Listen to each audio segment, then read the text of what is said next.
जय हिंद दोस्तों। मैं प्रशांत एक बार पुनः आपका अपने channel O level with Prashant sir पे बहुत बहुत स्वागत करता हूं।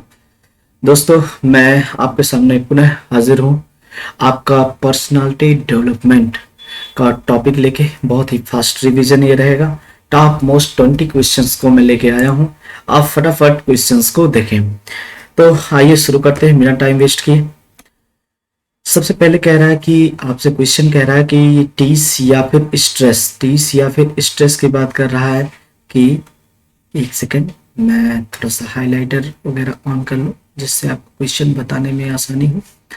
ठीक है, कह रहा है कि टीस है या फिर स्ट्रेस है। कह रहा है कि ये जो उम्मीदवार है उसके लिए क्या जज करने के लिए बनाया गया है। कह रहा है कि these are stress questions are asked to जज द कैंडिडेट, मतलब कैंडिडेट को क्या जज करने के लिए किया गया है। कह रहा है बुद्ध उपलब्धि या फिर तकनीकी कौशल या उम्मीदवार उसे कैसे हैंडल करते हैं या फिर तनाव का स्तर। कहने का मतलब ये है जब आपसे कोई क्वेश्चन ऐसे स्ट्रेस वाले पूछे जाते हैं जिसमें आपको ये देखना रहता है कौन सा है, मतलब सब मिला जुला के आपको टेंशन देने की बात करता है कि आप समझ नहीं पाते हैं कि कौन सा वाला इसका जवाब दे, इस पक्ष में दे या इस पक्ष में, मतलब सब मिला जुला के इस टाइप से। तो कह रहा है कि इसके लिए हम क्या मतलब क्या जानना चाहते हैं। हम ये जानना चाहते हैं कि उम्मीदवार उन्हें कैसे संभालता है। हम ये देखना चाहते हैं कि आखिर जो हमारे पास जो व्यक्ति आया हुआ है क्या उसे वो हैंडल कर पाता है, और हैंडल कर रहा है तो कितना स्ट्रेस ले रहा है, क्या कैसे, वो चीज देखने के लिए किया जाता है। ठीक है, नेक्स्ट पे आइए। नेक्स्ट पे कह रहा है कि skill profile is similar that the job. कह रहा है कि सीवी के लिए आपका ये स्किल प्रोफाइल जो हो वो आपका क्या बराबर है, क्या दोनों एक तरीके के सिमिलर है। तो आपको ये देखना है, ये ध्यान में रखिएगा, ये सत्य है। वैसे अगर देखा जाए तो यहाँ पे ये असत्य भी हो सकता है, लेकिन यहाँ पे लगभग स्किल प्रोफाइल में ये सारी चीजें मेंशन रहती है। नेक्स्ट है, कह रहा है कि group what is the preliminary objective in a discussion. मतलब कह रहा है समूह चर्चा में प्रारंभिक उद्देश्य क्या होते हैं। किसी भी समूह चर्चा का प्रारंभिक उद्देश्य अगर देखा जाए, कह रहा है समूह का ध्यान आकर्षित करना, अपनी श्रेष्ठता साबित करना, या समूह के स्वनियुक्त नेता के रूप में कार्य करना, या फिर उप समूह बनाना। तो अगर बात किया जाए इसका, तो समूह का ध्यान आकर्षित करने के लिए हम लोग किसका प्रयोग करते हैं, समूह चर्चा का प्रारंभिक करते हैं। मतलब सब मिला जुला के प्रारंभिक उद्देश्य क्या होता है, समूह जितने भी समूह में जितने लोग हैं उन सबका क्या करना, ध्यान आकर्षित करना। ठीक है, नेक्स्ट की बात करते हैं। नेक्स्ट में कह रहा है रिज्यूम में संदर्भों का उल्लेख नहीं है। मतलब कह रहा है कि इसमें से reference must not be mention. कह रहा है इसमें कौन सा ऐसा है, मतलब क्या रेफरेंस देना जरूरी होता है रिज्यूम में, क्या मेंशन करना जरूरी होता है। तो ध्यान रखना है कि ये रेफरेंस हम आपका दे भी सकते हैं और नहीं भी दे सकते हैं, अर्थात यहाँ पे क्या हो जाएगा, फॉल्स हो जाएगा। नेक्स्ट की बात करते हैं, बायोडाटा और आवेदक पत्रों के निम्नलिखित में से कौन सा कार्य करते हैं। बायोडाटा और आवेदक पत्र निम्नलिखित में से कौन सा कार्य करते हैं। कह रहा है दो अलग अलग कार्य करते हैं, दो समान कार्य करते हैं, या फिर कह रहा है कि आपका अतिव्यापी कार्य करते हैं, या फिर एक ही कार्य करते हैं। अगर बात किया जाए इसका तो आप ध्यान में रखेंगे अतिव्यापी कार्य करते हैं। कैसे कार्य करते हैं, अतिव्यापी कार्य करते हैं। नेक्स्ट है, कह रहा हमें वाक्यों को डॉट डॉट में बोलना है और बोली जाने वाली भाषा के आधार पर ध्यान देना है। मतलब इसमें क्या इसमें से उचित ढंग से यहाँ पे आ पाएगा, क्या इसमें आपका सुटेबल पड़ेगा। कह रहा हमें वाक्यों को उचित ढंग से प्रभाव में बोलना है और बोली जाने वाली भाषा के, ये वाला तो बैठ नहीं रहा है क्योंकि इसमें दो फिल करना है, इस पे आते हैं। कह रहा कि हमें वाक्यों को उपयुक्त संदर्भ में बोलना है, सांस्कृतिक पहलू पर ध्यान देना है, सामाजिक पहलू उपयुक्त सभी। इसमें से कह रहा है कि 36 नंबर में कौन सा होगा। तो जरा एक को फिल करके देखते हैं, उपयुक्त संदर्भ। कह रहा हमें वाक्यों को उपयुक्त संदर्भ में बोलना है, मतलब जिस टॉपिक पे है उसी से रिलेटेड बोलना है, और बोली जाने वाली भाषा के सांस्कृतिक पहलू पर भी ध्यान देना। अर्थात इसमें सही कौन सा हो जाएगा, हमारा बी वाला ऑप्शन बिल्कुल सही हो जाएगा। 37 की अगर बात कर लिया जाए, ऐसी कौन सी एक चीज है जो कार्य सूची में नहीं है। ऐसी कौन सी एक चीज है जो कि कार्य सूची में नहीं है। अच्छा, अब इसमें देखा जाए, दिन के लिए सभी कार्यों की एक विस्तृत सूची, प्रत्येक कार्य में कितना समय लगेगा, ये है। या फिर कह रहा है कि यह फिल्म जिसे आप देखना चाहते हैं, या वह योग कक्षा जिसे आप लेना चाहते हैं। तो कौन सा इसमें से हो जाएगा? दिन के लिए सभी कार्यों की एक विस्तृत सूची। दिन के लिए सभी कार्यों की एक विस्तृत सूची, ये आपका कौन सा हो जाएगा? ये आंसर हो जाएगा। नेक्स्ट की बात करते हैं। मेरा औसत अमेरिकी प्रत्येक दिन काम करने के लिए आने जाने में कितने मिनट खर्च करता है? ठीक है, कह रहा how many minutes does the average American spend computing to work each day. कह रहा कि रेगुलर वो कितने दिन मतलब कितने घंटे कितने मिनट आपके वो आने जाने में खर्च करता है। जरा आप इसमें देखें 29, 25, 38 या फिर आपका कितना हो जाएगा? 20 हो जाएगा। तो आपका कितना हो जाएगा यहाँ पे? 25 हो जाएगा। कितना हो जाएगा? 25। ठीक है। नेक्स्ट है, कह रहा है जब आपको किसी परियोजना पर ध्यान केंद्रित करने की आवश्यकता हो तो आप निम्नलिखित कार्य करेंगे। कोई परियोजना पे अगर आपको ध्यान केंद्रित करना है तो यहाँ पे क्या करेंगे? कह रहा है when you need to focus on a project you should do the following. मतलब क्या इसमें से आप करेंगे? कह रहा है ईमेल और अन्य सूचनाएं बंद करें। कह रहा है एक टाइमर सेट करें और 25 से 50 मिनट के फोकस वाले ब्लॉक में काम करें।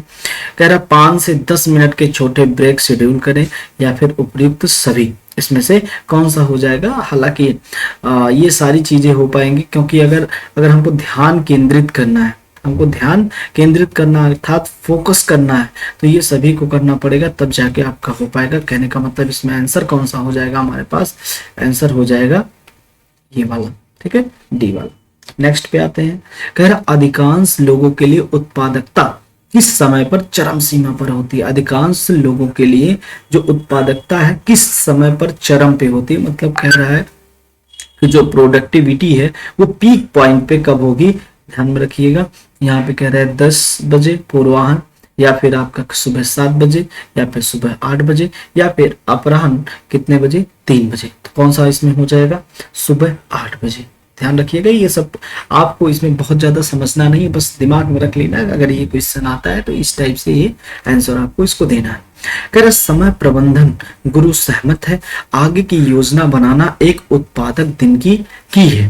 हर 10 मिनट के लिए आप योजना पर खर्च करते हैं। अच्छा, आप निष्पादन पर कितना समय बचाएंगे?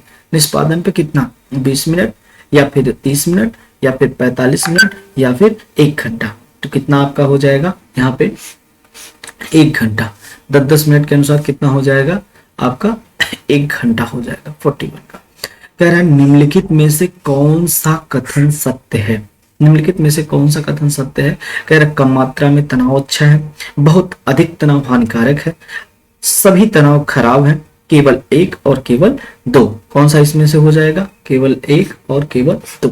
कहने का मतलब क्या है कि हमारे पास बहुत कम तनाव अच्छा है, ये भी सही है, बहुत अधिक तनाव हानिकारक है, ये भी सही है, सभी तनाव खराब है, ये जरूरी नहीं, क्योंकि कुछ चीजें टेंशन में ज्यादा सही काम करती है। ठीक है, तो यहाँ पे कौन सा हो जाएगा आपका? डी वाला ऑप्शन बिल्कुल सही हो जाएगा, अर्थात यहाँ पे दोनों ये पार्ट में आएंगे।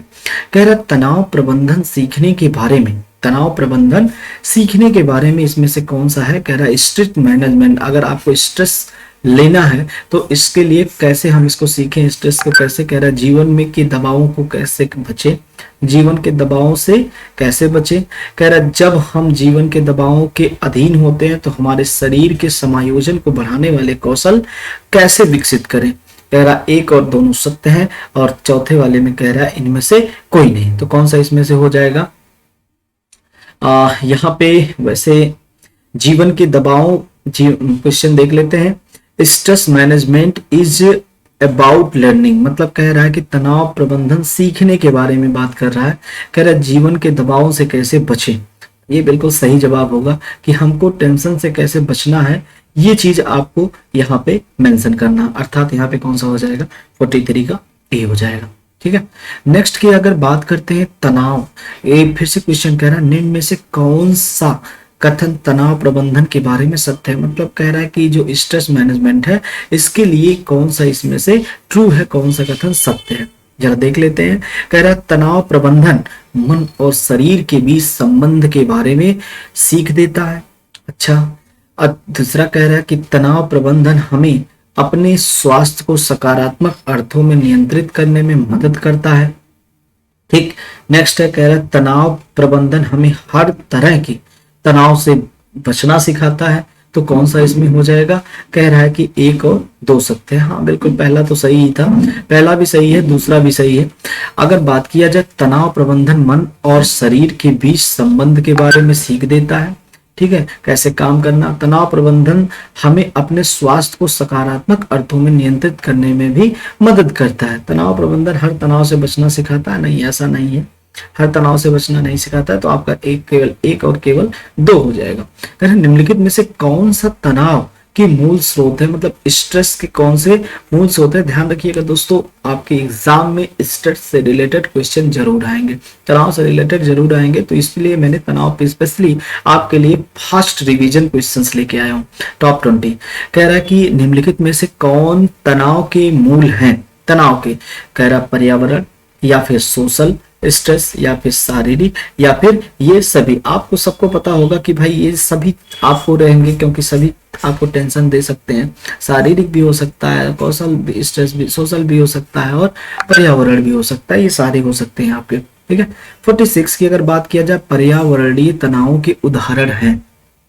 मतलब आपको अगर इन्वायरमेंटल स्ट्रेस की बात किया जाए तो इसमें से कौन सा, कह रहा मौसम है या ट्रैफिक है या घटिया आवाज है या सभी सही है। बताइए आपके कौन सा हो सकते हैं। भाई मौसम भी हो सकता है पर्यावरण से रिलेटेड, ट्रैफिक भी हो सकता है पर्यावरण से रिलेटेड, या फिर आपका घटिया मतलब इस टाइप से ये भी हो सकता है। तो अर्थात इसमें सही कौन सा हो जाएगा, आपका ये चौथा वाला बिल्कुल सही हो जाएगा। कह रहा सामाजिक तनाव के उदाहरण हैं। सामाजिक तनाव के उदाहरण है, ऑप्शन देखिएगा। कह रहा वित्तीय समस्या या फिर तलाक या फिर किसी प्रियजन को हानि या फिर कह रहा उपयुक्त सभी। इसमें से कौन सा ऐसा होगा जो कि सामाजिक सोशल स्ट्रेस की बात कर रहा है। सोशल स्ट्रेस की निम्नलिखित में से कौन सा होगा। तो ध्यान रखिएगा भाई, सोशल में वित्तीय भी हो सकता है, तलाक भी हो सकता है, प्रियजन को अगर कोई हानि हो गई तब भी। कहने का मतलब यहाँ भी आपका कौन सा हो जाएगा, उपयुक्त सभी हो जाएगा। कौन सा हो जाएगा, उपयुक्त सभी हो जाएगा। कह रहा शारीरिक तनाव के उदाहरण है। कह रहा फिजिकल अगर आपको स्ट्रेस लेना है तो इसमें कह रहा है कि कौन सा आता है। कह रहा रजोनिवृत्ति या फिर जन्म देना या फिर नींद की गड़बड़ी या फिर ये सभी। फिर से वही क्वेश्चन आपके सामने आ गया, फिर से आपका यही हो जाएगा आंसर। कौन सा हो जाएगा, ये सभी। कहने का मतलब ये जो आपका रजोनिवृत्ति होता है वो भी, या फिर जन्म देना, ये भी शारीरिक टेंशन है। और यहाँ पे अगर देखा जाए नींद की अगर गड़बड़ी है तो भी आपका हो जाएगा। कहने का मतलब यहाँ पे ऑप्शन कौन सा, यहाँ पे भी बनेगा डी बन जाएगा। कह रहा है कि अगर हमारे पास पॉजिटिव स्ट्रेस है, अगर सकारात्मक तनाव है, इसकी विशेषता क्या होगी। विशेषता की अगर बात किया जाए, कह रहा है यह प्रदर्शन में सुधार करता है। अच्छा, सकारात्मक मतलब जिससे स्ट्रेस लेने से हमको कुछ फायदा मिले। कह रहा है यह प्रदर्शन में सुधार करता है, यह रोमांचक लगता है, यह प्रेरित करता है या फिर उपयुक्त सभी। तो इसमें से भी कौन सा हो जाएगा भाई, सही है। क्योंकि अगर हमारे पास इस टाइप की अगर चीजें आती हैं तो वहां पे ये इस टाइप से हो जाता है। ठीक है, उपयुक्त सभी हो जाएगा। तो यहाँ पे कौन सा आ जाएगा, यहाँ पे सीधा सीधा डी वाला ऑप्शन बिल्कुल सही हो जाएगा। ठीक, नेक्स्ट की बात करते हैं। कह रहा है नकारात्मक तनाव, मतलब कह रहा है कि निगेटिव अगर स्ट्रेस है तो उससे क्या होगा। निगेटिव स्ट्रेस कह रहा है यह चिंता का कारण बनता है, यह अप्रिय लगता है, यह प्रदर्शन को कम करता है या फिर उपयुक्त सभी। इसमें से कौन सा हो जाएगा, ये आपका चिंता का कारण बन जाता है। भाई अगर नकारात्मक तनाव अगर लेंगे तो ये चिंता का कारण बनेगा ही बनेगा, और बहुत खराब भी लगेगा, प्रदर्शन भी कम कर देता है, ये भी बात सही है। अर्थात कौन सा हो जाएगा यहाँ पे भी उपयुक्त सभी। ऐसे क्वेश्चन में आपके उपयुक्त सभी आप देख रहे होंगे ज्यादातर ऑप्शन बन रहा है। ठीक है, तो ये आपके थे टॉप 20 क्वेश्चंस। मैंने जानबूझ के इस पर ज्यादा टाइम वेस्ट ना किया, आपको फटाफट क्वेश्चन कराने का प्रयास किया, जिससे आप क्वेश्चन को टच कर ले, एक बार देख ले क्या क्या चीजें कैसे आ रही है। ठीक है, तो हम लोग इसमें इतना ही रखते हैं पार्ट 2 में। इसके मैंने 2 और पार्ट्स बनाए हैं, आपको जल्द ही आपके सामने प्रस्तुत होंगे उसको लेकर। आप तब तक के लिए आप इस चीज को आप देखें और इसको कवर करें। ये ध्यान रखें कि पर्सनालिटी डेवलपमेंट जो आपका एग्जाम होता है, आगे चल के कोई भी एग्जाम रहेगा उसमें भी काम में आएगा।